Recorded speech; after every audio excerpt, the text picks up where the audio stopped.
Bonjour à tous, chers parents. Je refais une vidéo, donc défense, devoir, droit pour les pères, les parents. Voilà, l'autre fois j'ai fait une vidéo à chaud, hein, parce que je suis en plein dans les affaires. J'ai exprimé quelque chose qui me touche vraiment. Et d'ailleurs, je comprends pas vis-à-vis de la protection de l'enfance comment ça se passe en France en fait, les décisions qu'ils peuvent prendre et tout. J'arrive pas trop à saisir. Euh, donc pour vous faire un petit point sur ça, euh, mes enfants ils ont été instrumentalisés contre moi, comme j'expliquais un peu dans la vidéo. Ils ont été manipulés contre moi. Mes enfants m'ont confié des choses assez préoccupantes d'ailleurs, plus inquiétant, pardon, excusez-moi. Et donc du coup, moi j'ai décidé quand même de prendre en charge la santé de mes enfants. Pour cela, il y a énormément de choses à faire. Au juge des enfants, quand j'ai saisi, il y a eu une mesure d'investigation qui a été mise en place. Donc avec un psychologue qui intervient dans les deux familles, ainsi qui voit les enfants, etc. Suite à ces 6 mois d'investigation, là dernièrement en octobre, ils ont souhaité en fait mettre une médiation en place. Donc c'est-à-dire une reprise de contact entre les enfants et la mère, malgré ce qui s'est passé. Pour l'instant, je vais pas trop rentrer dans les détails. J'ai juste abordé un petit sujet sur la première vidéo, donc la vidéo introduction. Et, euh, et donc du coup, pourquoi pas, mais après, sachant que mes enfants ils ont vécu quand même pas mal de choses et que voilà, la maman elle est particulièrement incontrôlable.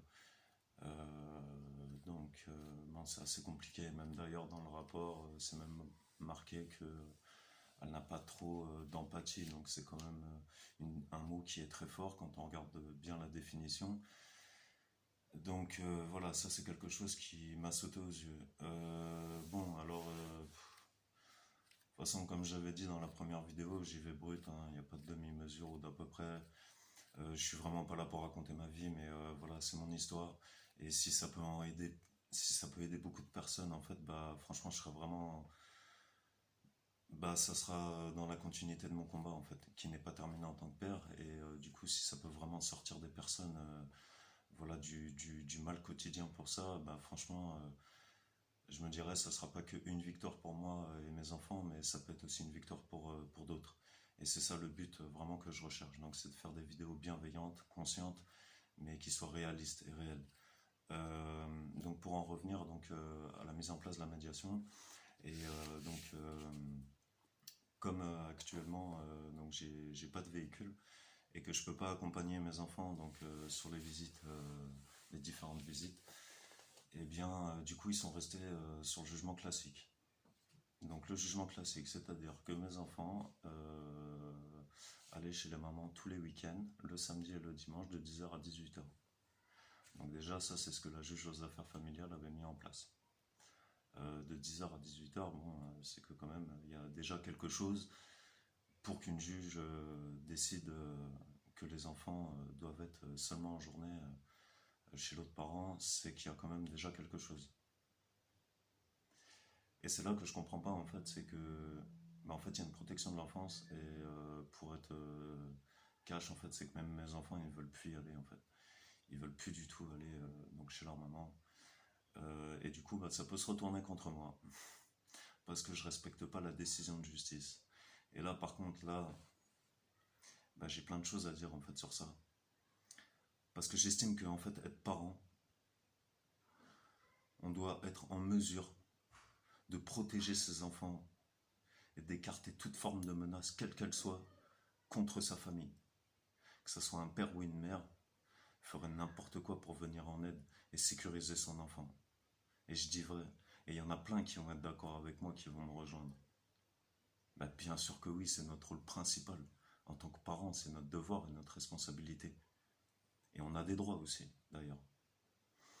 Et comme mes enfants, ils sont pas en âge de décider, par rapport à leur âge. Et ben en gros, on me laisse pas trop le choix. Donc c'est-à-dire que, eh bien, comme la juge a dit, et que le jugement n'est pas révisé, mais la situation elle est urgente, que moi j'ai 2 enfants qui ne veulent pas aller, qui ne veulent plus aller chez leur maman. Et je lutte en fait justement pour pas que ça se retourne en fait contre moi, parce que je respecte pas la loi. Mais je pense que j'ai une bonne,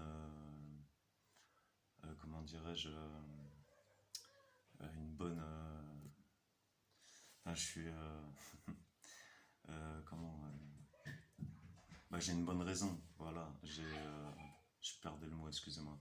J'ai vraiment une bonne raison d'écouter mes enfants, et d'ailleurs on s'est tous les trois concertés sur ça. Donc ça veut dire que moi je me mouille jusqu'au cou pour mes enfants, bien sûr, bien sûr. Et puis même moi aussi, ça m'inquiète aussi quand ils sont là-bas parce que c'est pas un bon climat pour eux et j'ai vu ce que ça a fait sur eux. Dans l'état que je les ai récupérés, j'ai vu des enfants en pièces, mais vraiment en pièces.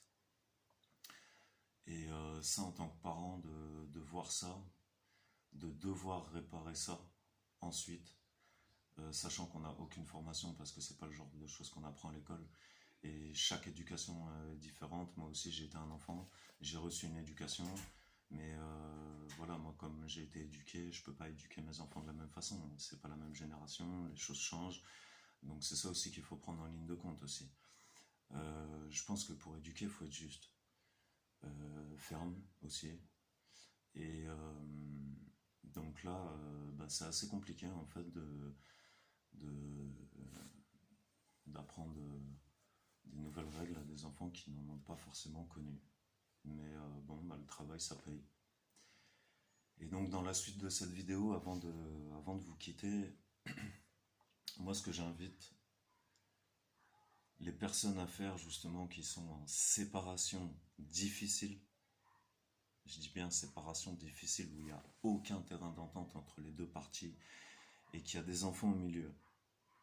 La personne qui va perdre, donc c'est plus pour les papas où c'est assez compliqué. Et surtout restez vraiment concentré. N'oubliez pas vos devoirs et vos responsabilités.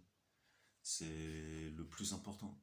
Parce qu'un enfant, il a besoin d'avoir des repères, donc une mère, un père. Mais quand il y a des séparations, c'est pas, il faut pas tout foutre par terre non plus. Ou il faut pas réagir de façon stupide, voilà, par la haine et la violence. Alors je sais que c'est plus facile à dire qu'à faire, parce qu'il y a des personnes, ils sont très très doués pour toucher les cordes sensibles. Et voilà, surtout si on est des personnes qui n'aiment pas les injustices. Voilà, on a tous des caractères très très différents, d'autres plus trempés que d'autres. Et voilà, quand on n'aime pas trop se laisser faire, humilier, rabaisser, malheureusement, voilà, il y en a qui commettent l'irréparable.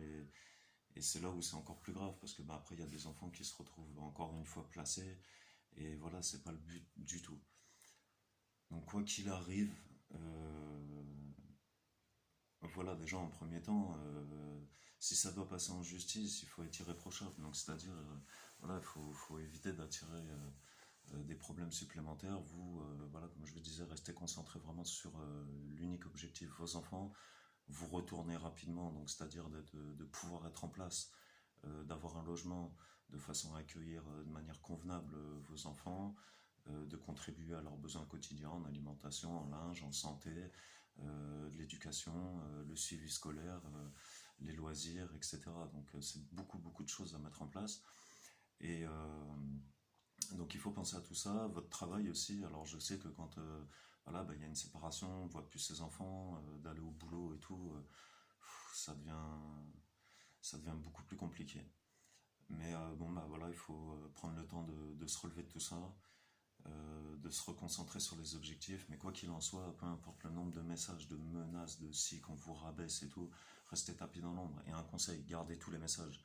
Et vous, si vous répondez, gardez vos messages. Mais par contre, ça sert à rien de répondre aux insultes par des insultes parce qu'en fait, ça devient un langage de sourd. Et en fait, c'est pas du tout constructif. Et en fait, ça fait perdre du temps. Alors qu'il y a 2 enfants qui ont besoin, voilà, d'un parent au moins qui tienne la route pour prendre la relève et continuer et assurer leur devenir et leur avenir. Donc moi je pense que voilà, c'est plus sur cette stratégie qu'il faut opter. Alors moi-même, voilà, hein, en 8 ans, j'ai testé plein d'ascenseurs émotionnels, hein. Voilà, donc j'aurais pu aussi être beaucoup plus rapide et beaucoup plus efficace si j'avais réfléchi différemment. Mais j'étais un peu plus jeune. Mais voilà, maintenant, aujourd'hui, grâce au vécu, de l'expérience, je pense et j'estime que voilà, moi je peux le partager en vidéo et surtout que ça puisse aussi ouvrir les yeux à certains, redonner un peu de force et de courage aux personnes qui en ont besoin et surtout pour pouvoir affronter la charge administrative et garder son sang-froid et son calme et surtout la patience. Parce que surtout là, quand on arrive sur des périodes de fête, bon bah voilà, normalement c'est des fêtes en famille, bah, quand on se retrouve tout seul, on n'a pas nos enfants, c'est très très dur. Mais voilà, il faut pas lâcher, il faut se dire que voilà, si c'est pas cette année, ça sera forcément l'année prochaine, parce qu'il faut se donner les moyens. Donc voilà, comme je vous disais, bah voilà, la bonne conduite à tenir, et puis que vous soyez toujours même exemplaire en fait face à vos enfants, même si vous avez été exclu, au moins ils voient un père qui est pas là en train de faire n'importe quoi, ou même voilà, bah, ça peut arriver aussi des erreurs, hein. Tout le monde fait des erreurs, personne n'est parfait, mais c'est qu'au moins les enfants un jour ils verront voilà, qu'il y a quelqu'un qui maintient un certain cap avec une certaine intelligence et une certaine réflexion et qu'ils n'ont pas été oubliés. C'est surtout ça le plus important, c'est qu'ils n'ont pas été oubliés. Et donc voilà, après bah, c'est tout un cheminement et après ne tardez pas. Donc quand vous quand vous commencez un peu à rassembler un peu vos pièces, donc voilà les différents messages que vous pouvez échanger, commencez à pas perdre de temps en fait, à être organisé et tout de suite à faire un dossier.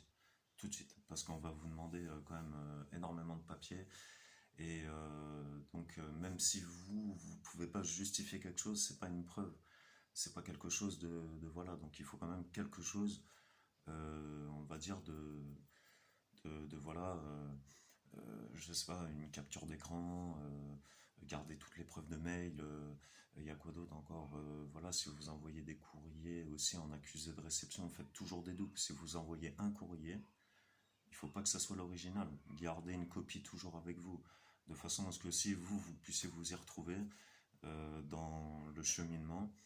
Donc ça c'est la partie administrative et après bon bah aussi il faut se rapprocher d'un avocat assez rapidement, pour ça il faut de l'argent. C'est pas facile pour tout le monde et, et tout de suite il faut pas perdre de temps, tout de suite se rapprocher d'un avocat comme je vous disais et surtout qu'il soit spécialisé dans les affaires familiales. Donc ça c'est vraiment le premier réflexe à avoir, c'est ça. Après, bon, bah, les honoraires, on n'y échappe pas. Pour ceux qui n'ont pas beaucoup de revenus, si vous ne pouvez pas vous faire aider, il y a aussi bah, voilà, les dossiers d'aide juridictionnelle, c'est très rapide à mettre en place. Après, bon, il y a un peu de délai d'attente selon les endroits où on se trouve. Des fois, les services ils peuvent être un peu saturés en fonction du nombre des demandes. Mais généralement, ça va assez vite et les avocats, voilà, ils sont au courant et quand il y a un bon échange avec votre avocat, lui aussi peut se renseigner de son côté. Enfin, il peut faire un petit geste quand même, mais c'est quelque chose de un peu plus confortable. Donc voilà, donc c'est un peu le cheminement que j'ai envie de vous dire. Et si on veut pas vous présenter vos enfants en tant qu'il n'y a pas eu de jugement, donc c'est-à-dire c'est un peu un accord à l'amiable donc entre les deux parties. Donc si en face, voilà, vous commencez à sentir un peu que ça s'envenime et tout, etc., ça sert à rien d'insister. Vous allez d'emblée soit à la gendarmerie la plus proche de chez vous, au commissariat de police. Il faut laisser des traces écrites, officielles, main courante. Ça, c'est le minimum. Une plainte, vous ne pourrez pas porter plainte comme ça. Une plainte, il faut vraiment qu'il y ait quelque chose, une infraction, un délit, voilà, assez caractérisé pour que ça soit mis sous cette forme. Mais une main courante, c'est ce qui va permettre, voilà, qu'il y ait au moins une petite trace en disant que voilà, tel jour, telle heure, vous avez demandé à cette personne de vous présenter vos enfants, cette personne s'y oppose. Bon bah voilà, moi j'ai pas souhaité rentrer dans des rapports de force, j'ai vu que ça s'envenimait, bon écoutez je viens vous voir, Là, je suis en train de constituer un dossier avec mon avocat. Donc voilà, m'a demandé de lui fournir un maximum de pièces. Donc voilà, c'est très important. Et beaucoup, vous verrez, moi ça m'est arrivé un certain nombre de fois et j'ai pas peur de le dire. Vraiment, et pas du tout. Je me suis fait jeter comme une merde, des fois dans certains postes de gendarmerie ou certains commissariats de police. Ouais, et la dernière fois c'était le 17 janvier 2020 à Saint-Denis au commissariat de Malartic. Je m'en fous, je le dis. De toute façon, j'ai pas peur, je donne pas de nom. Et de toute façon, je connais mes droits, donc voilà. Mais c'est tout ça pour vous dire en fait, c'est qu'on n'est pas du tout aidé. Combien de fois je suis parti vénère d'un commissariat ou d'un poste de gendarmerie parce qu'on m'a pas écouté, on m'a traité comme une merde, on m'a pas écouté du tout, du tout, du tout en fait. Voilà, il s'agissait de mes enfants quand même. J'avais des menaces, menaces de mort, etc., des trucs comme ça. Rien à foutre, je te jure. J'ai même pas eu une main courante, rien. Je montrais des messages et tout. J'étais là, j'étais choqué. J'ai dit, c'est pas possible, je sais pas, c'est un prank, c'est une caméra cachée, c'est une blague quoi. Bah non, c'est vrai, c'est la réalité, je vous le dis. Tout de suite. Et vous savez quoi, le 17 janvier 2020, quand on m'a acheté comme ça, en plus la personne, elle était quand même assez nerveuse avec moi. J'ai pas du tout aimé. Et j'étais en présence de mes enfants en plus. Et ben j'y suis retourné après le lundi, parce que je me suis renseigné. Donc c'est-à-dire que si vous vous faites jeter, et ben vous avertissez tout de suite, bah écoutez, moi je vais en informer le procureur de la République. Parce que là j'ai une histoire, et en fait vous voulez pas m'entendre. Très bien, ok, je ressors de là, vous savez quoi, dans la foulée, je fais un courrier au procureur de la République, lettre recommandée accusée de réception, et c'est parti. Bah bizarrement, quand j'ai dit ça, après, là, quand j'y suis retourné, après le 17 janvier 2020, bah bizarrement, ah venez monsieur, asseyez-vous. Voilà. Donc là, je vous donne une petite astuce. Comme ça, vous ne perdrez pas de temps comme moi, parce que franchement, je peux compter au moins sur les 5 doigts de ma main, peut-être un peu plus le nombre de fois où je me suis fait jeter, où je suis reparti les mains dans les poches, sans aucun papier. Donc là, voilà, je vous donne un petit tuyau, et ça, ce tuyau, il est efficace. Quoi qu'il arrive, gardez toujours votre sang-froid, votre calme, le respect avant tout. Voilà, moi, je suis pas là pour faire des vidéos malveillantes. Non, non, pas du tout. Mais par contre, voilà, je dis la vérité, je raconte mon vécu. Parce que c'est frustrant en fait. C'est frustrant. Et donc du coup, on se sent pas écouté, on se sent pas aidé. Et je trouve ça dégueulasse en fait. Je trouve ça dégueulasse. C'est pour ça qu'après qu'il y en a qui pètent les plombs, qui tombent dans l'alcool, dans la drogue et tout, qui oublient leurs enfants. Après, c'était des personnes super. Et tout ça parce que voilà, il y a pas en fait cette efficacité en fait au niveau de cette prise en charge. Et ben voilà, il y a des personnes qui sombrent. Voilà. Voilà le résultat. C'est triste quand même, je trouve. Donc moi voilà, c'est pour ça qu'aujourd'hui je fais des vidéos et en fait ça me motive grave à continuer, à poursuivre. Et avant de vous quitter, bah écoutez, j'espère que voilà, ça va vraiment renforcer le cœur et les esprits de ceux qui en ont besoin. Et voilà, bah écoutez, j'accepte les commentaires. Euh, et puis bah si vous avez vraiment des questions ou si voilà vous traversez quelque chose, bah, n'hésitez pas à mettre un petit commentaire, je vais essayer d'être attentif sur ça. Je suis quand même pas mal aussi occupé avec mon activité aussi en parallèle. Et aussi bah, mes deux enfants hein, que j'ai à charge au quotidien. Mais bon, je m'organise, il n'y a pas de souci. Et en tout cas, bah, n'abandonnez pas les gars et n'ayez pas peur de prendre vos téléphones, d'appeler, d'aller toquer aux portes, de rechercher sur Internet n'importe quoi, n'importe comment, mais il y a toujours des solutions. Donc battez-vous pour vos enfants et voilà, bah, je vous souhaite de bonnes fêtes de fin d'année et je vous dis à bientôt pour une nouvelle vidéo. Allez, au revoir les parents.